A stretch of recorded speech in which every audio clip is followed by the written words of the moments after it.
So let's talk quickly about Yield Monster, and I don't want to make this a big sales pitch on that product, but I just want to, for the people out there spraying, I just want to give them a better idea of where they need to be at. So for this maximum yield, the way that we just measure it, including the waste and everything that you guys, what have you seen as far as a range of maximum yields out there in the field? Because you've sprayed it now all over the U.S. 23 to 26,000. Is where our average is sitting. Like I was saying before, 26,000. Can they get it? Yes, but these are guys that are spraying main roof lines in one pass. But for maximum yield, like you see that a lot, right? It's the installed yield that guys are seeing 22 on the low end if they're just spraying walls because they're learning, and that's their first. Now is that for installed yield then? Yeah. Okay.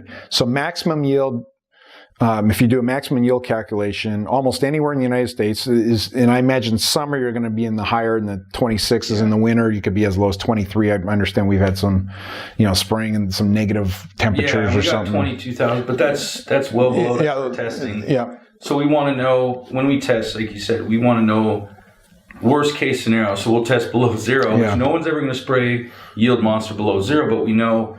If some guy does, and it has the capability of doing it. Yeah, and we're like, okay, you should be seeing this at those temperatures. So we know. But yeah, we're seeing, like I said, 23 to 26 on our. Okay, so 23, 26 for maximum yield. And then installed yield, you're seeing what? What's a good range that you say, hey, these guys know how to work the material and have decent sprayers?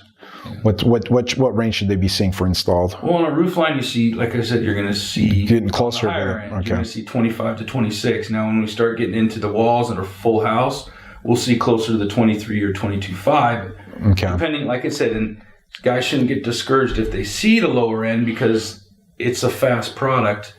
And once guys, it's a lot more tricky to fill a 3.5 inches in a 2x4 stud. Yeah, when guys get into it, they're going to see a higher end adjustment. But when they first go out, they shouldn't get discouraged if they're a little bit on the lower end because they're going to have a little bit more waste just because of the way the product expands. Okay, so in a wall, you're saying 21, 22, somewhere in that range.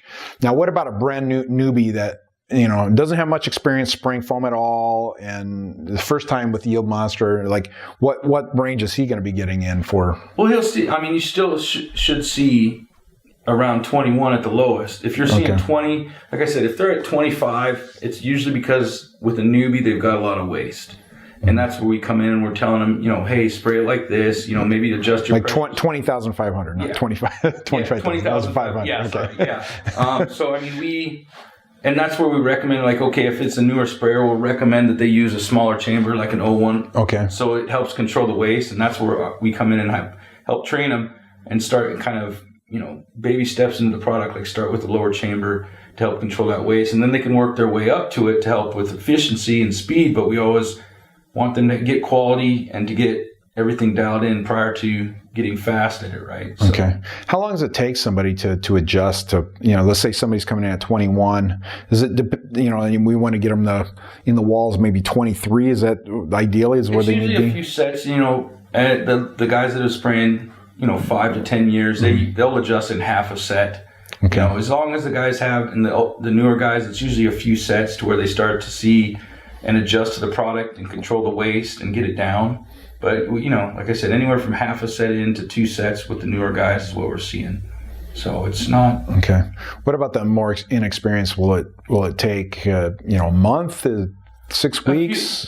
Like I said, they're comfortable with the product after a few sets, but to get to the higher end, like I said, it's the newer guys, 2 weeks to 30 days. We're seeing that's when we're coming back and checking on guys. We'll train them, and we'll come back and kind of pop in again to make sure that they're still following the training and the processing guides that we lay down. So they keep in that right direction. They're not backtracking. Yeah. So, and if, like I said, we usually are pretty in good communication with the owner. So if a guy is not moving in the right direction, that's when, like I said, we come back and we work with them further to make sure that they get back where they should be. Is it a thing with some of the applicators out there? Because I know if you take a ultra low density product, let's say like a Yield Monster that expands super fast, and because of its ultra low density, the same amount of fluid, will fill a lot more cavity than like a 0.5 product.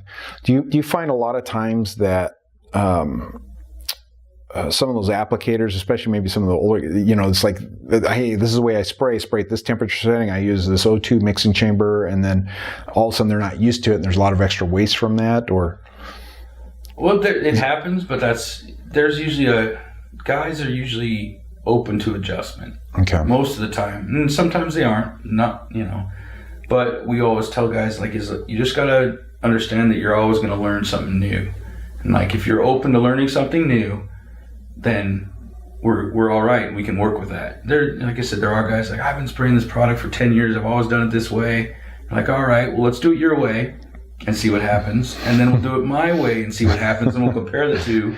And then we can hopefully have a discussion on the differences and why it was better, why it was worse. Mm-hmm. And that's all we can really ask for, is an openness to at least, but usually, like I said, it does happen more times than not, where we have to let them do it their way, do a yield, do a density, and show them, okay, this is what you got. Okay, now just for this half of the house, let's do it my way, and let me do the heats and the pressures, how we want you to do it, and let's see what the difference is, and then compare and show them, oh, your density was this, and your yield was this on this side, and it was this on this side, so they see the differences, and how minor adjustments, even if they're unwilling to do it, can make better foam and get better yields.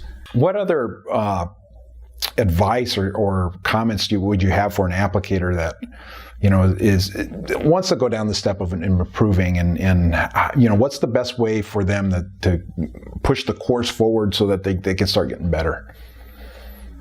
Well, like you said, when it comes to our products, they just have to be open. That's why we have the processing guidelines and the training, is like they have to be open to changing, and the habits that we teach and the stuff we teach is to keep doing that.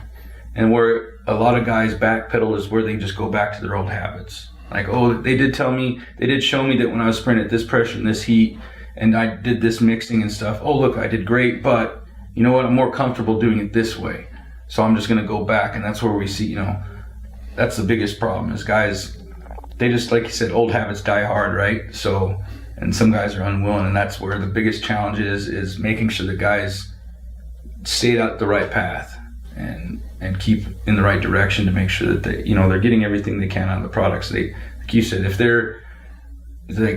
they've been spraying the same product for 10 years and they're like, oh, and they have a hard time just saying, like you said, that, okay, your products, yeah, you're right, but just listen to me about our products because we do this every day with them. So, and I think that's probably one of the biggest hurdles, is getting them to realize that sometimes. But that's where the communication between the owner and the applicators come into play, is so when the owner can understand the importance, so he can relay that to the guy, so the guy signing their paychecks is telling him, right, instead of just this guy coming out with this product. And that's where that's important for us.